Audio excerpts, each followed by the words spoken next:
হ্যাঁ আমি বলছি দেশ সম্বন্ধে হিসেবে আমার কাজ হলো কি বলতে কথা বলছেন বলছি একদম মুখ সামনে কথা বলবা। আপনি কামনে সিভিল মুখ সামনে কথা বলবা বলছি। আপনি বলছেন না ফালতু কথা। আপনি কথা বলবেন দেশে তুমি কে এখানে? তুমি কে? তুমি কে? তুমি কে এখানে? তুমি সীমান্তে কে? তুমি কে এখানে? এখানে দেশের কথা বলবে বিজেপি কথা বলবে। তুমি কথা বলো কেন? আমাদের জমি তো কি হইছে? তুমি কে? ল্যান্ডের লোক তো কি আপনার বিয়ে আছে না?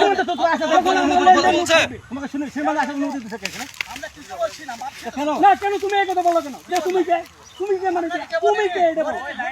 হ্যাঁ লাইন তো আপনি বলছেন। আপনি অবশ্যই যে কার এতে দাঁড়িয়ে আছি আমরা। আমি আপনার ভূমিতে গেছি। আমি তো জানি আপনি সিভিল লোক এখানে কেন? এখানে বিএসএফ দ্বারা থাকবে। আপনি কি আপনার সিভিল লোক এখানে কেন? আমাকে প্রশ্ন আপনি করবেন। সিভিল লোক কি জন্য আসছেন? বলেন আমার। গভর্নমেন্ট হলো আগে বিএসএফ এর সাথে আমার বোঝাপড়া হবে তারপর। আমাকে আগে বিএসএফ এর সাথে আমার বোঝা হবে তারপর। বিএসএফ থাকবে বিএসএফ কমান্ডিং তোমরা কাজ করতেছ কেন? কাজ করতে দাও। আপনি করেন যে না সিভিল থাকবে আমার সিভিল থাকবে আগে বিএসএফ এর সাথে আমাদের সমাধান হতে দেন তারপর আপনি কাজ করবেন। আমার আপনি কেন কাজ করতে জোর করে? আমাদের জোর করে কাজ করতে আছে? অবশ্যই আসতে হবে আমার সার্বিয়া।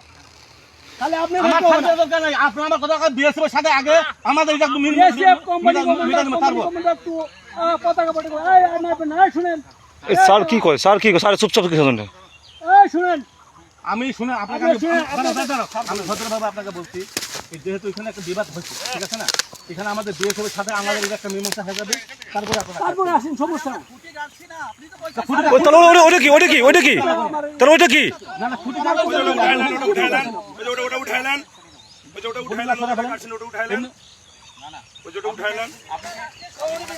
উনি আমাদের লোক বিজেপির লোক সঠিক এপিএস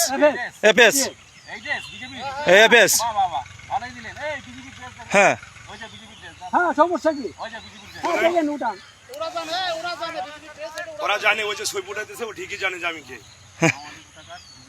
আবার কেন এই ভাই মুখ খারাপ করলেন আপনি মুখ খারাপ করলেন কিসের জন্য ভাই আপনি মুখ খারাপ করবেন আপনি মুখ খারাপ করলেন কিসের জন্য আমি বলছি ভাই আপনি মুখ খারাপ করলেন কিসের জন্য আপনি এখানে আপনি মুখ খারাপ করবেন না বলছি আপনি কে আমরা কে চিনি না আমি চিনি আমার ইউনিফর্মধারী বিএসএফ কে চিনি আমি আপনাকে চিনি অবশ্যই তাহলে ওটা কে তোমার আইডি তুমি কে তোমার কাছে পরিচয় দাও তুমি কে তোমার কাছে পরিচয় দিতে হবে এই দাদা আপনি ক্যাম্প কমান্ডারকে বাতান আপনার ক্যাম্প তোমার কাছে পরিচয় দিতে তুমি কে যান বিজেপি বর্ডারে কিছু হতে হলে বিএসএফ বিজেপি থাকবে বিজেপি থাকবে আমি বারবার বলে গেলাম যে আপনারা এমনি হয়তো মামে যেতে কিন্তু খুঁটি লাগাবেন না তারপরে জোর করে কেন খুঁটিগুলো লাগাচ্ছেন কি আমাদের পছন্দ হয় না নাকি